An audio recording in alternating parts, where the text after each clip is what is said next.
Good afternoon and welcome to Live at 4 on this Friday. Charlotte DeLeste is in for the vacationing Susan Simon. Good to see you. Nice to be seen. How are you today? I'm nice being sawed.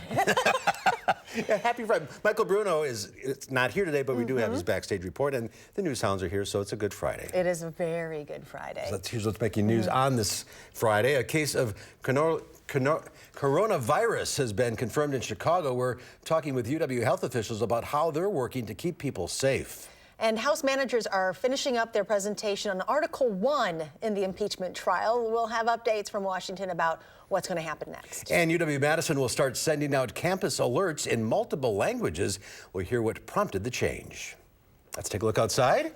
Kind of a snowy day. It's like repeat. Foggy, snowy. You know, I was taking my youngest to school and he goes, wow, don't we live in a winter wonderland in January? I'm like, certainly do. Yes, that's what it is. Keep a shovel handy. More on the way. Chris Reese is in the backyard with the numbers. Yeah, that's right. We're going to be seeing more snow begin to work into the area really as we go through the next couple of hours. In the meantime, it is the fog, the drizzle, and the low clouds. Folks, that's been around all day, and that's really been limiting visibility, particularly between Madison and Milwaukee. And oddly enough, these are the same areas that I'm going to be watching later on tonight as we start to see those next rounds of snow come in. And that is where we do have those winter weather advisories. Everywhere you see in that purple is under winter weather advisories from 6 o'clock tonight through 9 a.m. tomorrow morning. And this is where you have the best chance to see greater than 3 inches of snow. And oddly enough, that's where we're looking at 3 to 5 inches of snow as well. I want to focus over towards Milwaukee. That's where we have seen this round starting to work its way on in. Now, it's showing up as rain,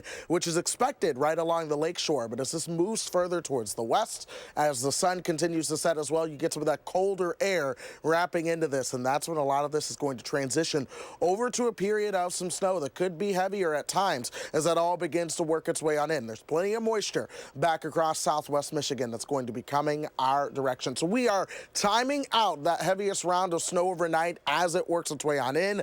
But that snow will come to an end on Saturday, and then we have a pretty mild stretch of weather for this time of the year with a lot of those temperatures that are going to be hanging out into the 30s. Here's traffic right now. This is the belt line at Monona Drive. The roads are still wet. No ice showing up right now, which is certainly some good news. Also good news for a Friday afternoon is that traffic is relatively light around town. There is one slow stretch showing up on the belt line between about Renrock and John Nolan going in the eastbound direction. But other than that, things are fairly smooth for the day of the week and the time of the day right now. Of course, we're going to keep an eye on weather and traffic as we go throughout the show, guys. All right, we'll see you in a few minutes. Thank you, Chris.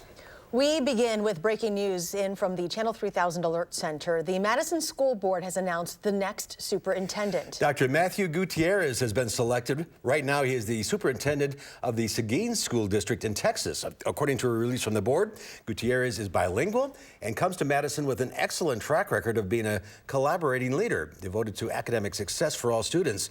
He'll step into the role on June 1st. In a statement, Gutierrez says during his visit to Madison, he was extremely impressed with the high level of community involvement and how community members hold education as a top priority. He says he realizes the role comes with a tremendous responsibility and will work hard to prioritize strategic framework, goals, and students. Developing this afternoon, CDC officials say a second case of coronavirus has been identified in Chicago. The patient is a Chicago resident in her 60s. She flew from Wuhan, China, where the deadly coronavirus originated, to Chicago on January 13th. She wasn't sick while traveling, and health officials don't think she spread the virus during that time. The patient is in isolation at a Chicago hospital and is in stable condition. UW Health is starting a new protocol as concerns about the coronavirus grows. Amanda Quintana spoke with a doctor about the hospital now asking patients about their travel history. Yes, that protocol began this afternoon. UW Health began asking patients in the ER and urgent care where they've traveled recently to see if they could have been exposed to coronavirus near its origin in Wuhan. Next week, staff and other patient care departments like the clinics will also begin asking patients about their travel history.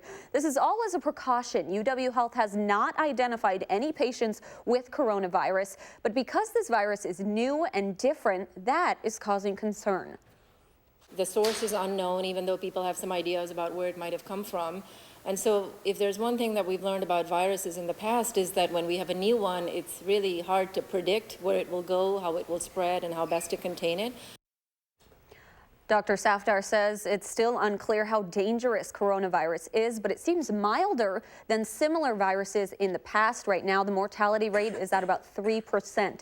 The difficult part is that symptoms, cough, shortness of breath, runny nose, are hard to distinguish from other viruses. That's why asking patients' travel history is so important. She says the last time UW Hospital enacted this travel history protocol was when there was the Ebola outbreak. Amanda, thank you.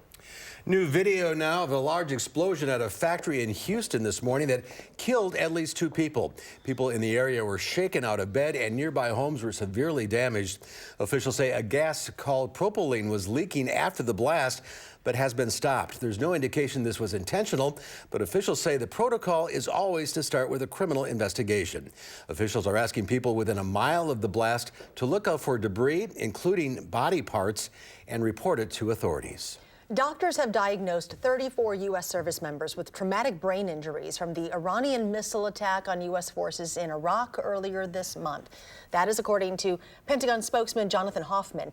8 service members were flown to the U.S. from Germany for treatment, and 9 are still being treated in Germany. 16 returned to duty after being treated in Iraq.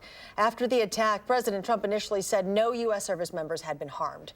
Earlier this week, he downplayed the severity of those brain injuries. House managers began their 3rd and final day of opening presentation, wrapping up their case on Article 1, abuse of power, and then focusing on Article 2, obstruction of Congress. Tomorrow, President Trump's legal team will take the lectern. Natalie Brand is on Capitol Hill with a look at the day's arguments and what lawmakers are looking to hearing from the president's team. The Senate will now hear you. House managers entered their final day of presenting their case that President Trump should be removed from office. The question for you is whether it's okay for the president to withhold taxpayer money, aid for our ally, our friend at war, for a personal political benefit. President Trump tried to cheat. He got caught, and then he worked hard to cover it up. Anticipation is already building for the president's lawyers, who will begin their opening arguments in a rare Saturday session. I'm going to be really anxious to hear from the president's lawyers. Are the president's lawyers going to try to rebut the factual case? I think they're just going to explain what the president was doing his job. The president's defense team is expected to wrap up early next week, leaving senators 16 hours to ask both sides questions. Then the body could revisit calls for more witnesses. Lead House Manager Adam Schiff suggested Chief Justice John Roberts could weigh in. We have a very capable justice sitting in that Senate chamber, empowered by the Senate rules to decide issues of evidence and privilege. The Senate can vote to overrule those determinations, and it's unclear if 4 Republicans would vote with Democrats to approve witnesses. If the prosecution gets a witness, the defense should as well. In other words, if the prosecution gets to call John Bolton, then the president should get to call Hunter Biden. So far, Senate Democrats have shot down calls for a witness swap. Natalie Brand, CBS News, Capitol Hill. And the president weighed in on Twitter saying, quote, the do-nothing Democrats just keep repeating and repeating over and over again the same old stuff on the impeachment hoax. President Trump is making history being the first president to attend the annual March for Life rally in Washington. 47 years ago this week, Roe v. Wade legalized abortion nationwide. Speaking at the event today, Trump vowed to continue to support tighter abortion restrictions. The president's administration announced it will take legal action against California over that state's mandate that insurers cover abortions.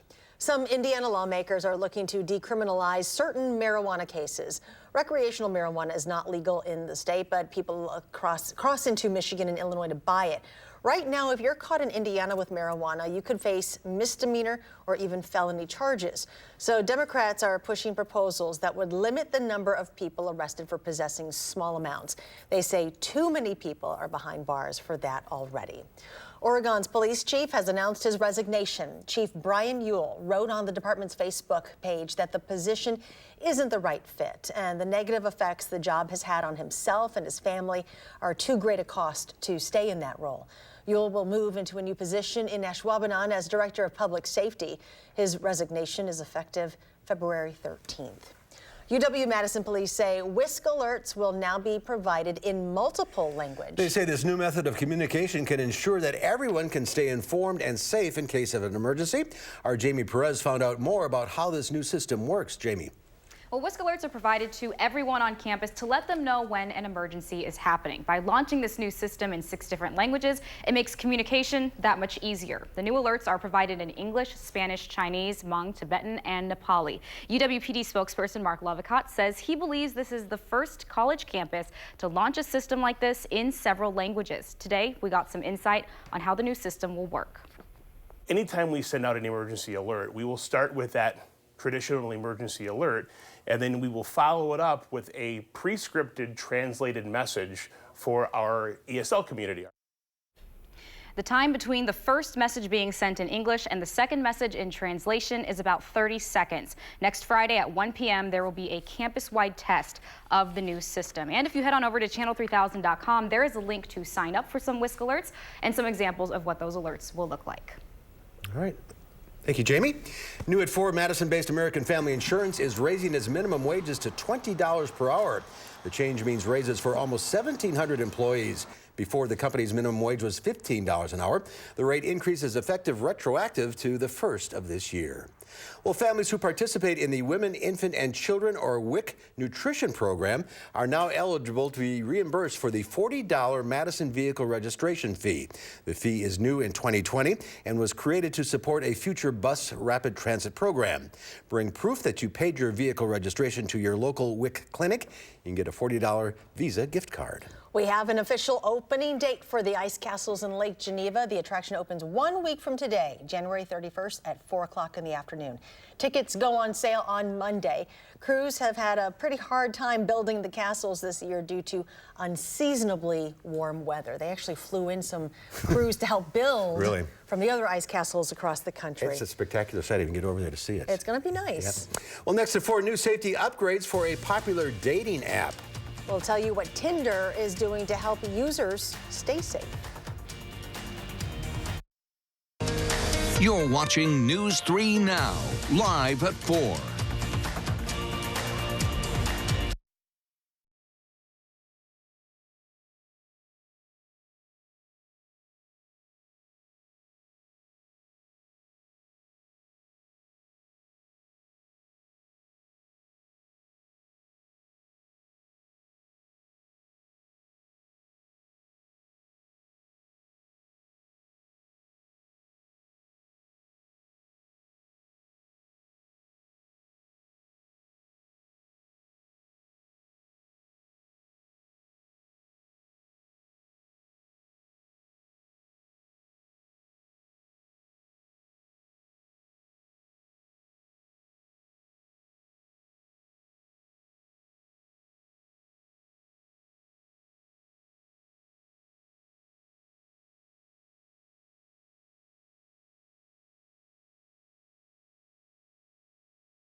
The dating app Tinder is adding new safety features. One is a panic button users can hit in case something goes wrong during a date.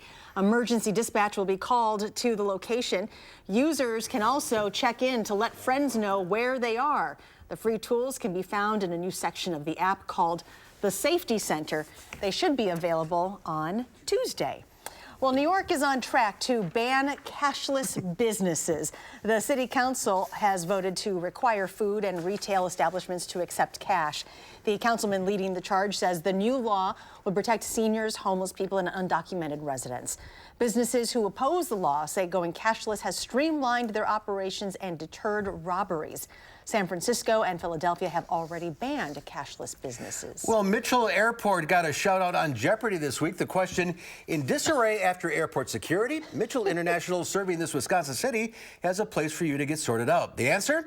What is Milwaukee? The so-called recombobulation area, described as a place where passengers that have just passed through security screening can get their clothes and belongings back in order. Sure, recombobulation isn't an actual word, but in 2009, the American Dialect Society named it the most creative word of the year. I've seen that. I've been there.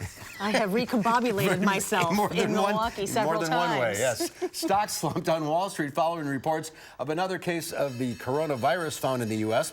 The Dow Industrials dropped 170 points, ending the week at 28,989.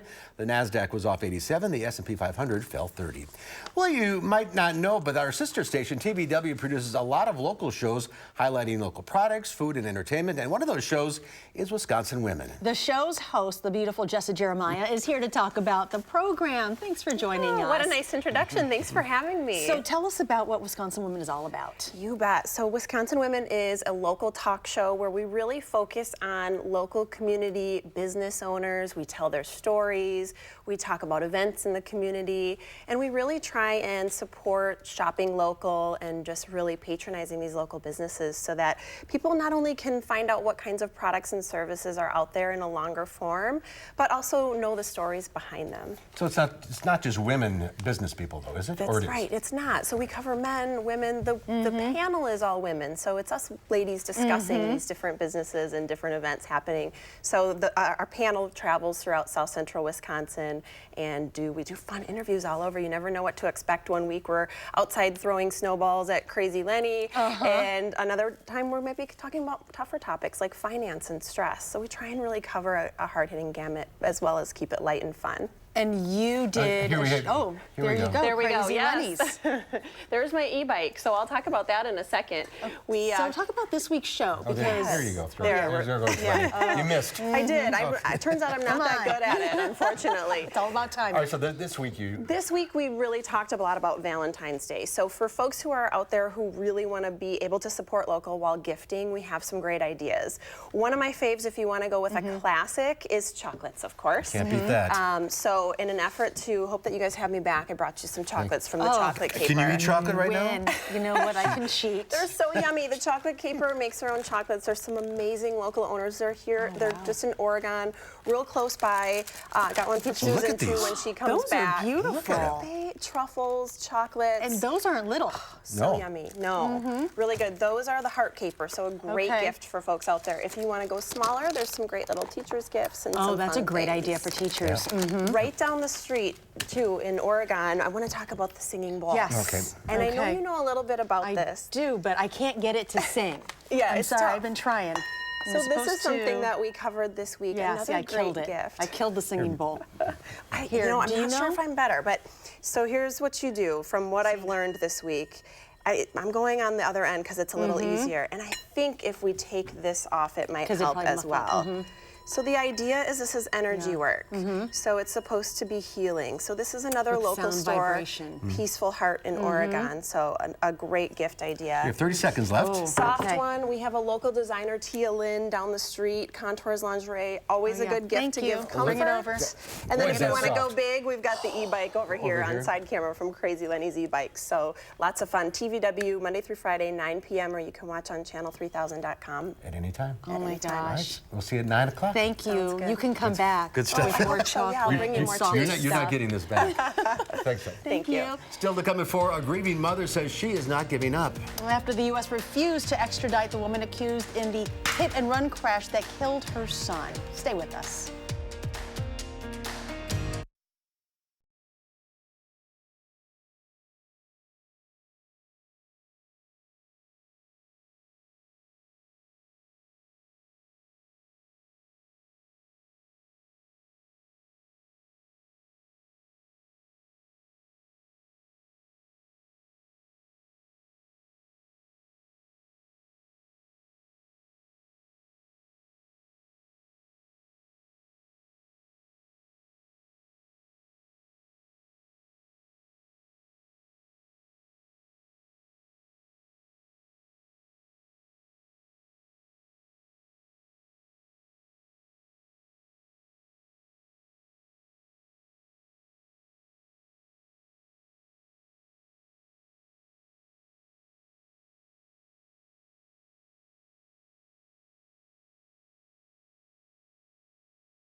Well, take a look at this. A 17-year-old girl in Western India has broken her own Guinness World Record for the longest hair on a teenager, earning her the nickname of Rapunzel.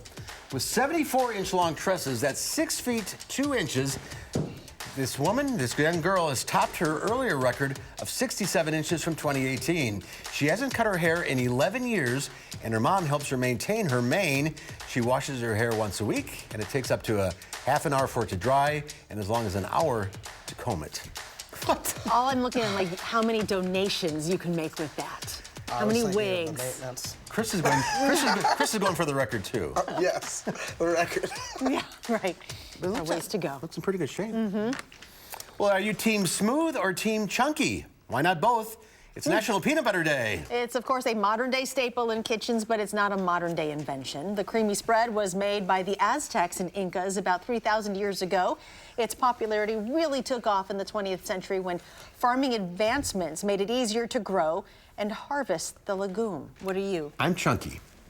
I'm creamy. I'm chunky, too. I like both. I like both. Yeah. I always just go for the creamy. No, when I do a peanut butter and jelly sandwich, it's got to be the crunchy peanut butter with raspberry or strawberry preserves. I like extra chunk. Toast or toasted? No, Not no, toasted. no. Gotta have it. Extra chunk. Yeah. Yeah. Why don't you just put peanuts on it? It's like, would you like some bread with your peanut butter, right. man? Oh my gosh. That's me when it comes to peanut butter and jelly. There's so much peanut butter on those. Well, we need the protein next couple of days to shovel. Yeah, you are going to have a little bit of a heavier shovel when it comes towards tomorrow morning. It's not going to be the light, fluffy snow that we've seen. This is going to be a heavier, wet snow. Get me the peanut butter. We are talking amounts, timing, and maybe more peanut butter for Charlotte. Coming up right after this.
And we are now waiting for that next band of snow to move into south central Wisconsin. This one it will likely bring the heaviest at once that we have seen as we have gone through the past couple of days. Here's our system right now. That area of low pressure just towards the north of St. Louis is going to be working its way just towards the east of places like Chicago and Milwaukee as we go through the next couple of days. There's a lot of moisture on the east side of that. There's also some warmer air that allowed those temperatures to be above freezing today. We're going to watch all of this moisture gradually work its way in towards the west from the east, and that is where we will begin to see our next batch of snow moving in. Already you can see a lot of that moisture just offshore of Milwaukee. That's gradually working its way westward. Temperatures are just warm enough right along the lakeshore that it is coming down as rain in some spots, but as it continues to push its way towards the west, we will get in on more and more of that colder air, and that's likely what's going to allow things to truly come down in the form of some snow for us. In the meantime,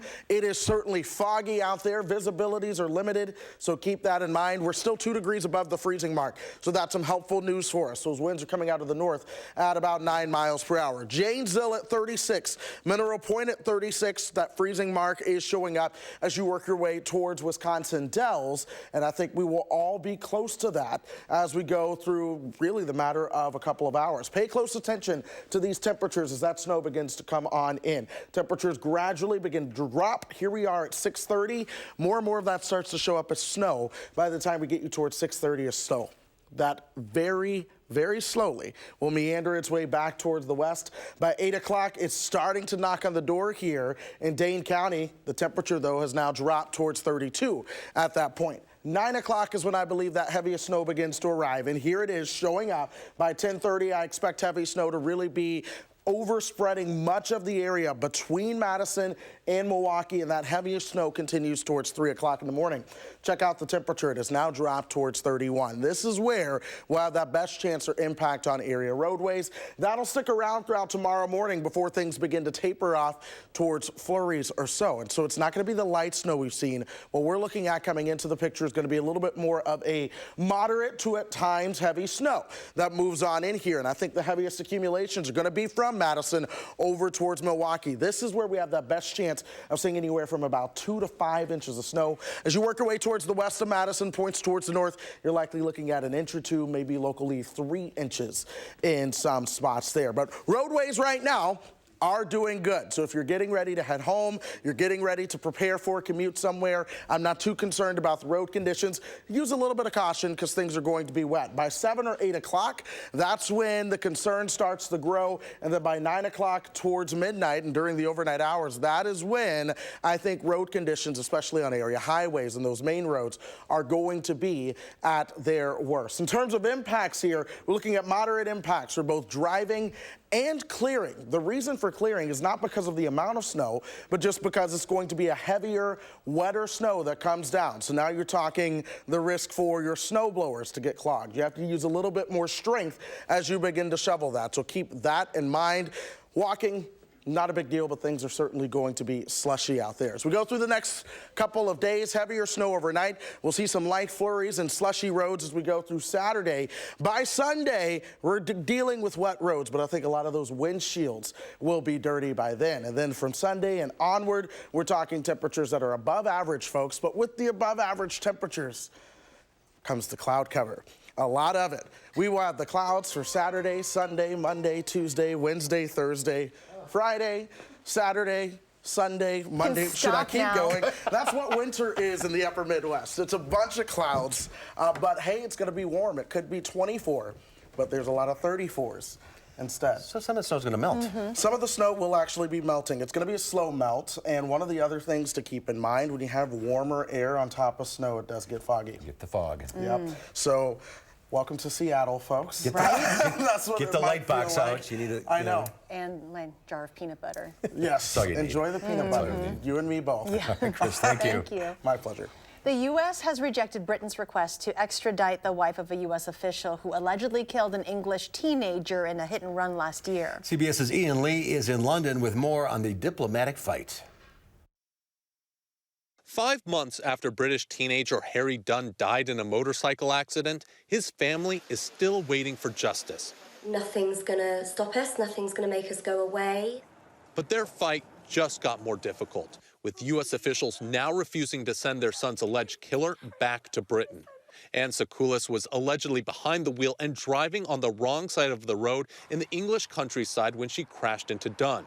She claimed diplomatic immunity and quickly flew back to America.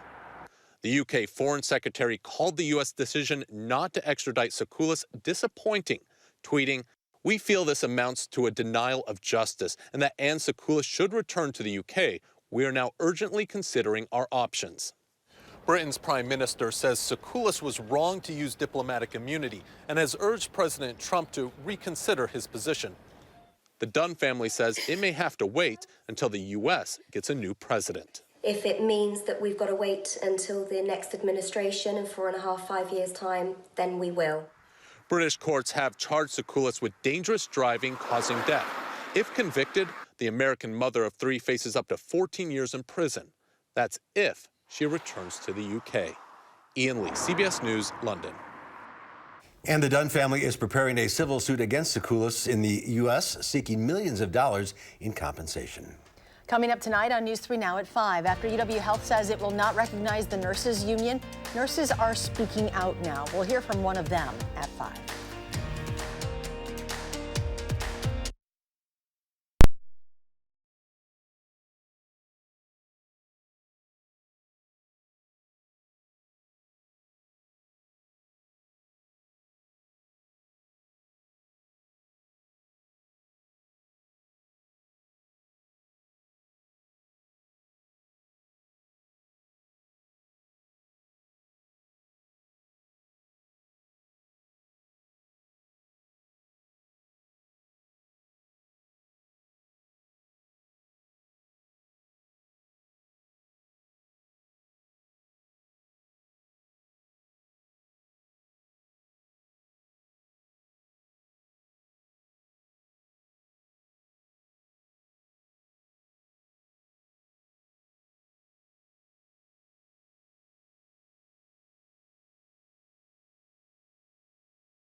Here's a live look at the Henry Viola Zoo. There's a polar bear in the background. Somebody's enjoying this weather. Yeah, just probably a little warm for them. prowling back and forth. Yeah. Well, if you're headed to the movies this weekend, there is a new crime comedy flying in from the UK. David Daniel has a preview of the new movie, The Gentleman. Now, I can't be specific about the heroes and zeros, but our protagonist is a hungry animal. Our antagonist explodes on the scene like a millennial firework and has indirectly started a war. Matthew McConaughey stars as a drug baron whose empire is under attack in Guy Ritchie's The Gentleman. See, I've developed a reputation as a man who came up the hard way. You could say that there's blood on these pretty white hands. In the jungle, the only way a lion survives, not by acting like a king, by being the king. Ritchie returns to the roots he established with Snatch and Lock, Stock, and Two Smoking Barrels. For audiences, that means violence and plenty of dry humor. These people are going to clean house, and you are part of that house.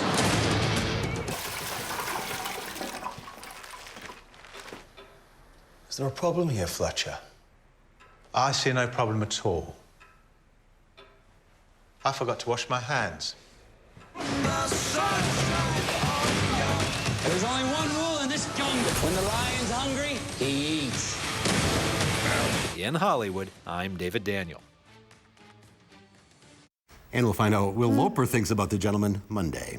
And there's more to come today at 4. Up next, we go backstage with Michael Bruno. He checks out Stage Q's production of a new play. It's called Next Fall. That's right after the break.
Happy Friday. Let's go ahead and look at the roadways as folks begin to head home. This is still the Beltline at Monona Drive. The traffic is moving along smoothly. The volume is also not as heavy as what we might typically see for a Friday at 4:43. But we are still seeing those slowdowns, especially in the eastbound direction on the Beltline. Some of those slowest speeds are down around 30 miles per hour. So it could be worse, but nonetheless, you are going to need at least a little patience if you're headed towards the east side from the west side. We're seeing some of those slowdowns around Fish Hatchery and Park Street as well. Of course, there's some construction projects that are going on in that direction. And then heavier traffic volume right around campus. It is foggy. The students are back, so please take it very easy and very carefully as you travel downtown. We're watching some of the other main routes around town. As always, the slowest route is the Beltline eastbound from Verona Road to John Nolan. That's taking you just under 10 minutes right now. Other main routes headed outside of the city of Madison are cruising along at their normal speeds. No crashes or delays. Let's keep it that way. Thank you, Chris. The 62nd Annual Grammy Awards are set to take place this Sunday right here on CBS. The stage is set, place cards are in seats, and rehearsals have begun for music's biggest night. The Recording Academy has come out in defense of its voting process. It released a statement saying its process is led in a fair and ethical manner, and voting members make their choices based solely on artistic excellence and technical merits. This is in response to a complaint by suspended CEO Deborah Dugan, who criticized the integrity of the nominations. A teacher in the Fox Valley area is getting some well-deserved recognition, thanks in part to the Grammys. It doesn't take long to see that Mrs. P, as she's affectionately known, helps her students hit all the right notes, not just in music, but also in life. She goes the extra mile every day, no matter what, for any one of us. She makes this place a place where we feel like safe to voice our opinions and different perspectives on things. Joy Paffenroth is the choir director at Kaukauna High School. Last fall, the second-year choir director was named among the top 25 teachers up for the 2020 Music Educator Award, that is, handed out by the Grammys each year. I know what music's done for me over the years. I know losing my parents when I was really quite young, in my early 20s. I know what that connection to music, the beauty, the artistry that can be created. I know what that did for me, and if I can share that with other kids, to me it's not going the extra mile, it's doing what's right and giving kids the best opportunity they can have to be successful. Joy made the top 25 list out of a pool of more than 3,300 nominees across the country. She currently leads 5 different choirs at Kaukauna High School, consisting of more than 300 students. CBS News has revealed the winner of this year's Grammy Music Educator Award, Mickey Smith Jr., band director at a Louisiana middle school. For a music teacher, he spends little time at the podium. You have to be singing it in your head, too. I'm moving around with them. Sometimes I'll sit down in the chair with them because I always want to be cognizant of what did it feel like to be 12? Because I believe if I am familiar with that, I can connect with them more. And that's really what it's all about, connection. Band wasn't always the most popular class at this school. When Smith Jr. started here 15 years ago, there were only 28 students in the band.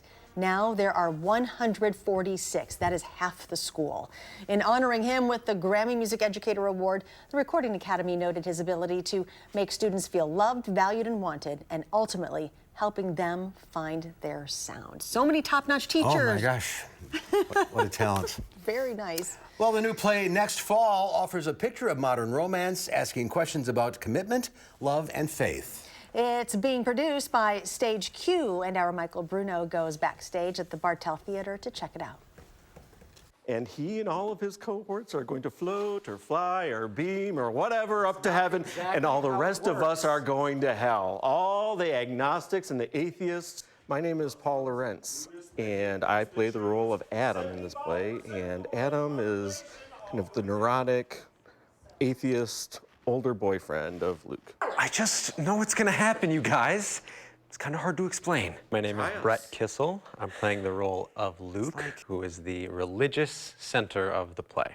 And there is an age difference, but what I like about it is the conflict in their relationship isn't about that age difference.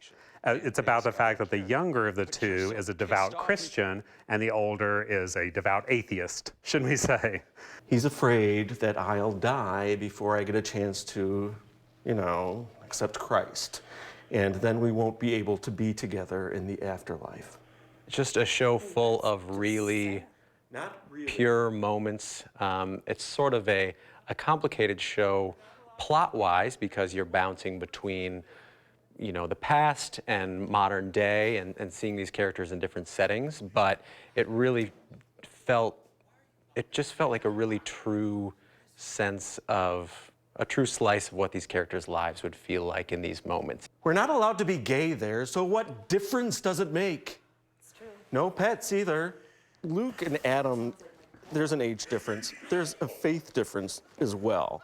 But there's also a difference in terms of how comfortable they are living their own lives. And in one way, Luke is still like following his dreams. He's an aspiring actor, and he's young, and he's kind of bright-eyed, and he's getting work. And Adam is at a different stage in his life and in his career where he had, at one point, probably when he was Luke's age, aspired to be a great writer, and he's kind of given up on that. And he's also kind of given up on the whole idea of having like a lifelong romantic relationship. So the fact that they have this connection at all, it comes across as a big surprise to Adam. And it also kind of kicks his own life into gear a little bit. He's like, maybe I need to get out of retail and actually start, thinking about, what I actually want to do with my life now that I've got this great guy. Is it so wrong of me to want you to go to heaven? I mean, what is the big deal? Yes, because I don't believe in it. Not your version of it, at least. It's too exclusive. It has too many rules. Fine, then I'll believe for both of us. If you can believe so strongly, how come you don't want anybody? Next fall is at the Bartell Theater, weekends through February 8th. Go to the bartelltheater.org website for tickets. We'll be right back.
More snow on the way. More snow is indeed on the way. We're going to be watching 1 to 4 inches of snow overnight tonight. On top of that, we could see another inch as we go through tomorrow. So between now and this time tomorrow, we're looking at 2 to 5 inches of snow, and temperatures are going to be right around the freezing mark, folks. It means it's going to be a heavy, wet snow. All right. Keep an eye out for things. Thank you, Chris. Absolutely. And we'll be right back.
It is Friday, and you know what that means. It's time for the best animal stories of the week. Lola and Louie have gathered them all in this week's edition of the Newshounds Now Update. It's Newshounds Now Update with Lola and Louie. This week on the Newshounds, it's safety first for one pup. A feeding frenzy in China. And one fit Fido. But first, it's that time of the year, Animal Super Bowl predictions. This time, it's a nurse shark at the Miami Seaquarium. Both teams' logos were placed on a platform inside the pool, giving the shark prognosticator a chance to swim to the team of his choice. Running back Jack's pick to win the big game is the 49ers. We shall see.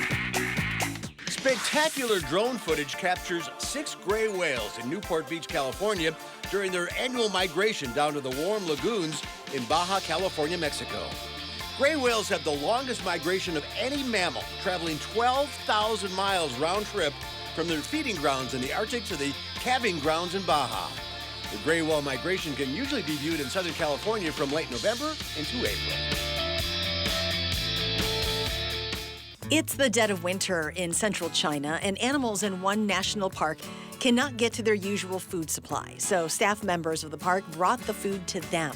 They distributed cabbages, carrots, apples, and sweet potatoes to places that are frequented by wild animals, mostly snub-nosed monkeys. This is the first large-scale distribution so far this season, but they have to do it